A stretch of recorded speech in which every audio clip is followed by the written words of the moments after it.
What's in confession you have been dying to share anonymously?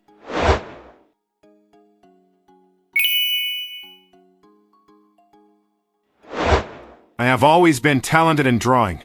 Back in high school at an all-boys boarding school, I discovered a hidden talent for drawing comics. One day, I sketched a rather explicit porn comic, but forgot to stash it away. A friend stumbled upon it and, surprisingly, asked for more. He was even willing to pay for it. Before I knew it, I was running a custom porn comic business for a year, taking orders and delivering. My grades went down, so I had to stop. To this day, I am still amazed that the teachers never caught on.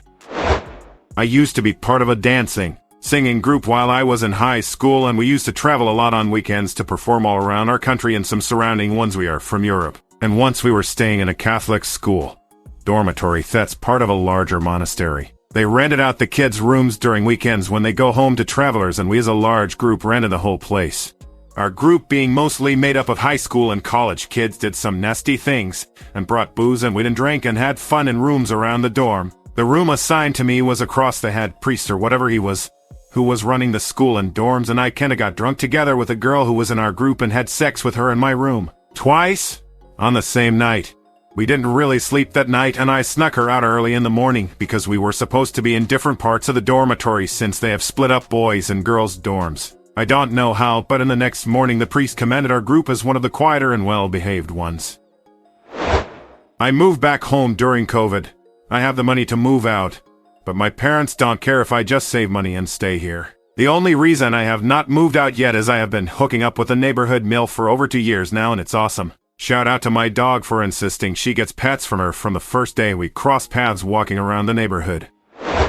Not me, but my sister told me it. At 17, she once had a nightmare our mom had died. One of those really sucky nightmares where nothing outlandish can tip you off to its falsehood. So when she woke up, she ran down the hallway in a delirious fit of fright and burst into our parents' room. A bit of context before I continue. Both parents had thought the other had locked their door, and they had coincidentally also woken up early, but under much more positive circumstances. She didn't walk in on them in the act, but they were both naked and into some foreplay. She said she was so happy mom was alive it didn't immediately register what she was seeing. How dark it was that early also helped, and went right to expressing her relief until our very alive mother gave her a very loud "get the hell out of here." So, my sister got the best news in perhaps the worst way. Mom was not only still alive, she was also very much still in love with Dad. I am a straight guy that used to live a stream on campsites and jack off in front of dozens of strangers. My viewers were probably 95% men. At the time I had not been with anyone before, and my self-confidence and body image were pretty low, so the amount of thoughtful compliments, returning viewers, and offers for payment was extremely validating for me. I would 100% be doing this often if I were still single. Might even try to actually make some money. My high school girlfriend was giving me head in her car outside my house. I was in the passenger seat, she was tucked down under the glove box. My good friend's sister and a random dudes just so happened to walk by. She noticed me sitting in the car but could not see what was going on. She starts begging me to step out and say hi. I just kept making shit excuses. The two dudes noticed what was going on and started laughing their asses off. I ended up giving his sister the bag of weed I had with me, knowing she would scurry away to go smoke. This core memory still keeps me up some nights. Years ago, I was fixing a lag issue with my boyfriend's parents' computer. His dad was a pastor of his church. I was tracking where they downloaded malware, and I noticed a ton of sites in browser history about using vegetables as sex toys. The next day they had us help them with their backyard garden. They were growing rows of carrots and cucumbers. My boyfriend kept asking me why I was so quiet, and I didn't have the heart to ever say why. My mom bought me a build-your-own sock monkey kit for Christmas when I was 13. I started it. One night I saw it just sitting there with the bottom open where cotton was stuffed into it. I fucked it. Then in a fit of remorse and guilt, buried it in the backyard at night. Years later my dog dug it up and brought it inside. My mom has questions, but I had no answers. Only silence. My first boyfriend I had sex with drew a very detailed, extravagantly done nude pic of me and posted it on the internet. It gained a lot of attention.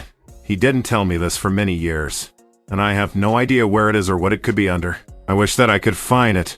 I was very sexy back then. Lol.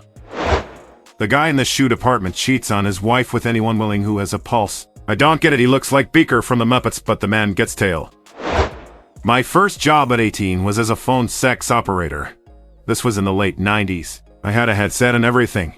It was all done by phone. Online chat had not become an industry widely used platform yet. We had male employees too.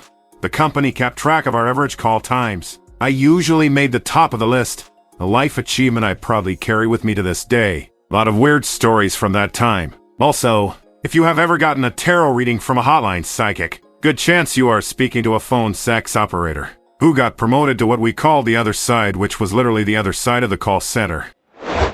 I fingered my wife to an orgasm while I was driving through a town center. Her orgasm was so intense that she fell asleep straight after. When we got home, she dragged me to the bedroom and fucked for like hours. Never been able to do it that long before or after and had multiple orgasms myself. I genuinely got her pregnant that night. If I had not gotten horny in the car and fingered her, I definitely would not have my boy who is currently watching the Mario movie. That will be such a beautiful story to tell at your son's wedding. I ate a donut off a guy's dick twice. I made a fattish video for a guy I know a couple years ago. He said he has watched it to get off dozens of times, but when he does come, he stops the video. He says he has still never gotten to the end of it, and it's less than 10 minutes long. One time in my 20s, I was at a sex party having a great time. I got very thirsty after some time in one of the rooms and left fully naked, walking across the house towards the kitchen. I made it about 5 feet away from the fridge and water before a woman stopped me and started giving me head, which was all well and good, but more than anything, I was really thirsty. At this point, a crowd had gathered to watch the spectacle, so now there was a human wall and some dude I don't know locked eyes with me, and was like, hell yeah, brother, and I asked him to get me a glass of water. So while this girl was putting a show on using my appendage, this little dude ran off and brought me water, and I chugged it while getting head. Twice before she was done. I will never forget his face of glee.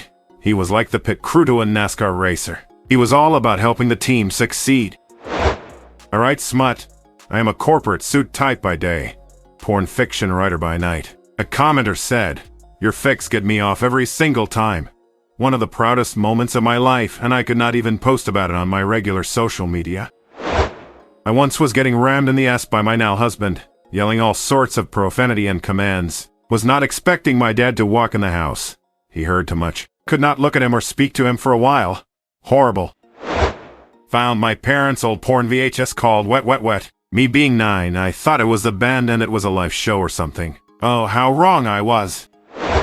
My nan asked my husband to look at her laptop because it was not working. The search history was full of porn, specifically mature women having public orgies with younger men. Girlfriend broke up with me a few months ago, and for the first time in my life I am sleeping with multiple women. Kink stuff too. It's fun. New experiences. Heightened sexual confidence. Feel a little bit invincible. 47-year-old virgin. I know at this point it's never going to happen for me. At this point, I don't even want the sex. Just someone to cuddle while I watch TV. One day I was hungover, so I decided to launch the boat and go fishing. After a couple beers, I felt something rumbling deep in my colon, so I fired up the old Evinrude and started heading towards the marina so I could drop off my dark passenger. About halfway there, things became dire, and I had to make a decision. Either shit my pants, or shit off the side of the boat. I chose the latter. In one smooth movement, I popped outboard into neutral, stood up, rotated 90 degrees while dropping my pants, and hung my ass over the side of the boat. I gave her a hearty push and hoped for the best, but what came out was not what I was expecting. It was a very loud and aggressive fart. Relieved, I pulled my pants up, popped the boat back into drive, and turned around to head back to my fishing spot. As I was turning around, I noticed 2 old guys fishing on the shore about 50 feet away, with horrified looks on their faces. What these 2 old guys saw was a maniac fly up on a little aluminum boat, drop his pants, and fart directly at them, then turn around and leave. I have always wondered if they thought they were being specifically targeted with that fart. Years ago, my wife and I were at a party and sneaked away into an upstairs bathroom for a bit, and she gave me a very explosive hand job. Whatever my wife didn't catch in her hands, we tried to clean up off the floor. A few weeks later, though, we were over again, and the host was complaining about a white stain on a black bath mat. We didn't say anything, just sympathized. Thanks for watching. Share your story in a comment.